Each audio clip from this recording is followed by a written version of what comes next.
सड़कों से गुजरते हुए टोल टैक्स देना वैसे तो बेहद आम हो गया है। पहले जहां गाड़ियों को रोककर नगद में टोल टैक्स लिया जाता था, तो आजकल फास्टैग का ज़माना है। यह बदलाव इसलिए किया गया ताकि टोल प्लाजा में समय की बर्बादी ना हो और इंटरनेट के जरिए धड़ाधड़ टोल टैक्स कट जाए। इस बदलाव ने सफ़र को आसान तो किया, लेकिन यही टोल प्लाजा अब आम आदमी की जेब पर भारी पड़ रहे हैं और टोल कंपनियों के साथ साथ सरकार की जेब इससे भरती जा रही है। ये हम नहीं बल्कि खुद मध्य प्रदेश सरकार के कागज बोल रहे हैं, जिनमें बताया गया कि मध्य प्रदेश की बड़ी सड़कों पर लागत के मुकाबले 4 गुना टोल टैक्स वसूला जा चुका है। और यही नहीं, टोल कॉन्ट्रैक्टर से बंधी सरकार अभी और कुछ सालों तक टोल टैक्स वसूलेगी। भोपाल देवास 4 लेन स्टेट हाईवे 28 बनकर तैयार हुआ 426.64 करोड़ रुपए में।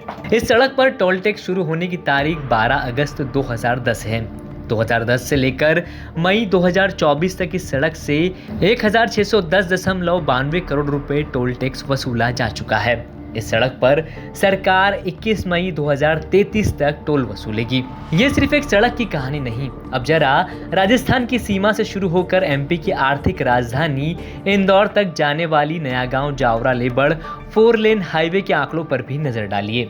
जावरा से नया गांव तक सड़क बनाने की लागत 425.71 करोड़ रुपए आई। इस सड़क पर टोल वसूली 17 फरवरी 2012 से शुरू हुई।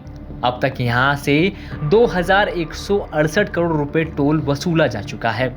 इस सड़क पर सरकार 26 अक्टूबर 2033 तक टोल वसूलेगी। लेबर तक सड़क बनाने की लागत 5089.31 करोड़ रुपए आई। इस सड़क पर टोल वसूली 4 जून 2011 से शुरू हुई। अब तक यहां से 1909.60 करोड़ रुपए टोल वसूला जा चुका है। इस सड़क पर सरकार 27 अप्रैल 2038 तक टोल वसूलेगी। सिर्फ यही नहीं, सरकार MPSRDC की सिफारिश पर कई बार इन सड़कों पर टोल की दरें भी बढ़ा चुकी है। अब इन सड़कों से गुजरने वाले वाहन चालक पूछ रहे हैं कि गाड़ी खरीदने से लेकर हर बार सड़क से गुजरने तक पैसे उनसे लिए जा रहे हैं। और सरकार यदि गाड़ी खरीदते समय रोड टैक्स वसूल रही है, तो महंगे टोल से अब उन्हें छुटकारा दिया जाए। हाईवे वगैरह तो अच्छा है, पर ये टोल वगैरह जो है सब महंगे हैं। किस तरह से महंगे? टोल वगैरह जैसे गाड़ियाँ जाती हैं तो गाड़ियों के मतलब 100-150 रुपए लग रहे हैं, तो वही अगर कम लगे तो अच्छा है। टोल ये रोड तो अच्छा बना है, कोई बात नहीं सर। टोल रोड पे टोल जो लगता है वो महंगा पड़ता है और टोल बंद होना चाहिए। और रोड टैक्स जब गाड़ी निकलती है, जब से हम टोल पे पैसा ले लेते हैं, रोड टैक्स का पैसा लेते हैं, सबका लेते हैं, तो फिर महंगा पड़ता ही है। तो यहाँ से कहाँ तक आप इधर जाते हैं? इंदौर तक जाते हैं। इंदौर तक महंगा ही है, सिर्फ हर 50 किलोमीटर पर टोल आता है। महंगा टोल है, बंद होना चाहिए। ये टोल नाके जो है सर, यहाँ क्या पैसा बहुत ज्यादा लगता है। जैसे एक ये नया गांव का टोल है 35 रुपए यहाँ लगते हैं, पिपलिया मंडी में लगते हैं 55 रुपए, मानन खेड़ा में लगते हैं, बिलपाक लगते हैं, ऐसे लेबर तक टोल ही टोल है सर। और बहुत सारा मतलब पैसा इस रोड पे लगता है। कितने रुपए लगते हैं सर?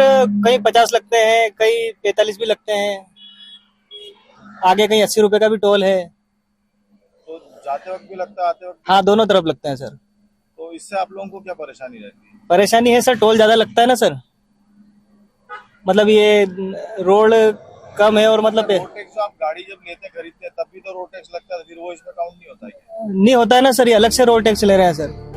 कांग्रेस विधायक प्रताप ग्रेवाल ने इस मुद्दे को इस बार विधानसभा में उठाया था और पूछा था कि इन सड़कों को बनाने से पहले यातायात की गणना का प्रमाण पत्र या नोटशीट क्यों नहीं है। फिजिबिलिटी रिपोर्ट के ट्रैफिक के आंकड़ों का परीक्षण किस दस्तावेज के आधार पर तय किया गया?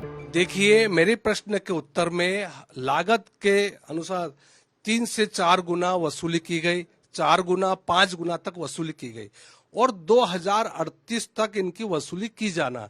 मतलब 23 साल तक की सरकार लूट में छूट देने का सत्ता और सरकार में बैठे लोगों को बेनकाब होना चाहिए। हालांकि विधायक के सवाल का जवाब देते हुए पीडब्ल्यूडी विभाग ने बताया, यातायात गणना की पुष्टि संभागीय प्रबंधक द्वारा की जाती है। इस संबंध में कोई भी दस्तावेज तैयार नहीं किए जाते हैं। फिजिबिलिटी रिपोर्ट में यातायात के आंकड़े अनुमानित आकलन के आधार पर तैयार किए जाते हैं तथा वास्तविक आंकड़ों में अंतर होना स्वाभाविक है। इस सड़क का इस्तेमाल करने वाले लोग हैं अब वो कहीं ना कहीं ये बात कहने लगे हैं कि सड़क को बनाने की जो लागत थी उससे कई गुना ज्यादा लागत अब तक टोल के रूप में जब वसूली जा चुकी है, तो फिर अब ये टोल की वसूली क्यों हो रही है। आपको बता दें कि इससे पहले भी इलाहाबाद हाई कोर्ट ने नोएडा और दिल्ली के बीच बने डीएनडी फ्लाईवे को लेकर के एक आदेश दिया था, जिसमें लागत से कहीं ज्यादा टोल वसूली के बाद टोल बंद करने के आदेश दिए थे। उसके बाद कंपनी सुप्रीम कोर्ट पहुंची थी। हालांकि सुप्रीम कोर्ट ने भी हाई कोर्ट के आदेश को यथावत रखा था, जिसके बाद डीएनडी फ्लाईवे से टोल को हटा दिया गया था। सिर्फ कमर्शियल गाड़ियों से ही अब वहां टोल लिया जाता है। और माना जा रहा है कि मध्य प्रदेश की जो ज्यादातर प्रमुख सड़कें हैं, जहां पर बड़ी संख्या में ये टोल हैं और उनसे करोड़ों रुपए यानी जो लागत सड़क की है उससे कई गुना ज्यादा वसूली टोल के शुल्क के रूप में हो चुकी है, जिसे लेकर के जनता अब ये कह रही है कि सड़कें भले ही बेहतर बनी हुई हैं, इसमें कोई दो राय नहीं, लेकिन टोल की ये जो कीमतें हैं कहीं ना कहीं ये उनकी जेब पर अब भारी पड़ रही है। मंदसौर से आकाश चौहान और विजय मीणा के साथ रविशपाल सिंह की रिपोर्ट एमपी तक।